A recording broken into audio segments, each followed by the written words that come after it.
మనకి సెలూన్ అంటే కొంచెం చిన్న చూపు.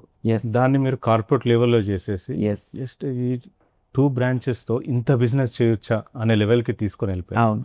సో, బిజినెస్‌ని ఒక లేడీ అంటే మీలాంటి మహిళ నడిపితే ఇంత స్ట్రాంగ్‌గా నడపొచ్చు అనేది కూడా చూపిచ్చారు. దీని అంతటికి రీజన్ మీరు ఇంత స్ట్రాంగ్‌గా బిజినెస్ నడపడానికి ప్లస్ 2 ఓన్లీ ఇది ఛాన్సాలు మాట్లాడా మళ్ళీ మాట్లాడుతున్నాను. ఎందుకంటే ఇది అంత ఈజీ కాదు.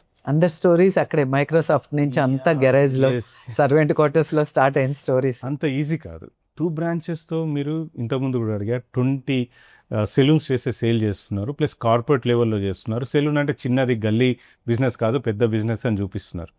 సో, దానికి మీరు ఆ 40,000 నుంచి ఇప్పుడు ఈ స్టేజ్ 25 ఆల్మోస్ట్ 25 ఇయర్స్ జర్నీలో మీరు తీసుకున్న స్టెప్స్ ఏంటి యాజ్ ఏ ఎంటర్‌ప్రెన్యూర్‌గా? అగైన్ నా జీవితంలోకి ఎలాంటి అవకాశం వచ్చిన ఆపర్చునిటీని యూటిలైజ్ చేశాను. ప్రతి ఒక్క నిమిషం కూడా నేను వర్క్ గురించే ఆలోచించాను. ఎలా చేయాలి, ఏం చేయాలి, ఎట్లా చేస్తే సక్సెస్ అవుతాము, ఇవన్నీ కూడా ఏదైతే మీరు నంబర్ గేమ్ అని ఇప్పుడు వింటున్నారో ఇవన్నీ కూడా ఫాల్స్. ఏది ఇప్పుడు నిజంగా చెప్తున్నాను, ఒక ఫ్రాంచైజ్ పార్ట్నరు ఎంతోమంది బ్లీడ్ అవుతున్నారు బిజినెస్ పరంగా. అంటే నువ్వు ఎంతవరకు తనకు సపోర్ట్ చేస్తున్నావు, ఎంత నమ్మించి మోసం చేసినట్టు అవుతా ఉంది వాళ్ళని. ఇప్పుడు అక్కడ సక్సెస్ అనేది లేనప్పుడు నేను ఎందుకు ఫాల్స్ ప్రెస్టేజ్కి వెళ్ళి నేను 100 బ్రాండ్స్ పెట్టి లేదా ఎవరినో మోసం చేసి ఆ 100 బ్రాండ్స్ ఒక 1000 కోట్లకు అమ్మి నేను చేయాలంటే చేసేసి ఉండొచ్చు. ఎప్పుడో నంబర్ గేమ్ ఆడి మనీ కోసమే అంటే చేయొచ్చు. అది కాదండి, ఇది కాదు. అది అంతా అవన్నీ కూడా ఉత్త ఇట్స్ అ ఫాల్స్ థింగ్. తప్పు, వాళ్ళు చేసే తప్పు, డెఫినెట్గా తప్పు. సో నిజంగా నిజాయితీగా చేయాలి అని అనుకుంటే మాత్రము ఇలాగే చేయాలి బిజినెస్ని. సో నంబర్ గేమ్ ఆడచ్చు ప్రొవైడెడ్ నువ్వు వర్క్ డెలిగేట్ చేసుకొని. ఇప్పుడున్న యంగ్స్టర్స్కి ఇట్స్ అ బ్యూటిఫుల్. మేమంటే కొంచెం ఆ పాత పద్ధతులు ఎమోషను దీని పట్ల వెళ్ళాం కాబట్టి చేయొచ్చు. ఇప్పుడున్న యంగ్స్టర్స్కి చాలా స్మార్ట్ గేమ్ వాళ్ళకి చాలా ఇంపార్టెంట్.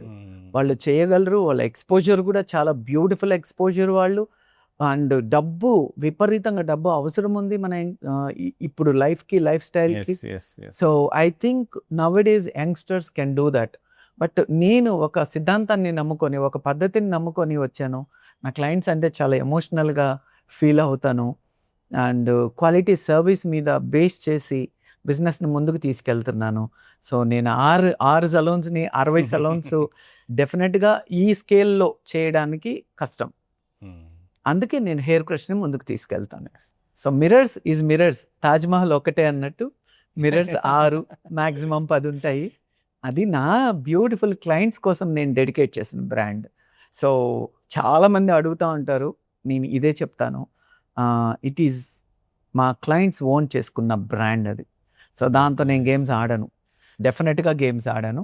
బట్ మ్యాక్సిమం ఇంకా అవసరం ఉంటే కనుక ఈ మార్కెట్ నా మిర్రర్స్ అనే ఒక బ్రాండ్ అక్కడ అవసరం అంటే కనుక నేను ఎప్పుడైనా రెడీ, నేను పెడతాను. మీకు ఎక్కడెక్కడ కావాలో చెప్పండి, వేరే విధంగా హెయిర్ క్రష్ ఉంటుంది. సో ఉంది, ఐడియా ఉంది. ఇప్పుడు ఒక సిటీలో ఒక మిర్రర్స్ పెట్టి దాని చుట్టూ 4 హెయిర్ క్రష్లు పెట్టాలనేది నా ఐడియా. సో చెయ్యొచ్చు, చేస్తానేమో. సో చిన్న షార్ట్ ఆన్సర్ బిఫోర్ ఇంకా వేరే టాపిక్ వెళ్ళే ముందు, మీ దృష్టిలో క్లయింట్ అంటే ఏంటి? Client is God.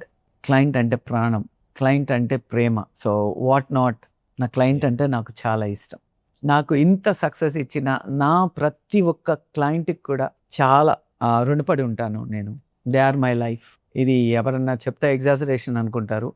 నేను చాలా ఇంటర్వ్యూల్లో ఏడవడం కూడా జరిగింది, నా స్టాఫ్ గురించి మాట్లాడినప్పుడు, నా క్లయింట్ గురించి మాట్లాడినప్పుడు.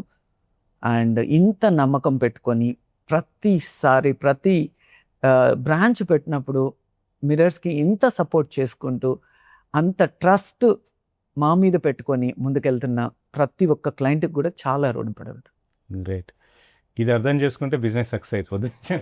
లేదండి, వాళ్ళ నమ్మకం లేకపోతే మనం ఎవరండి?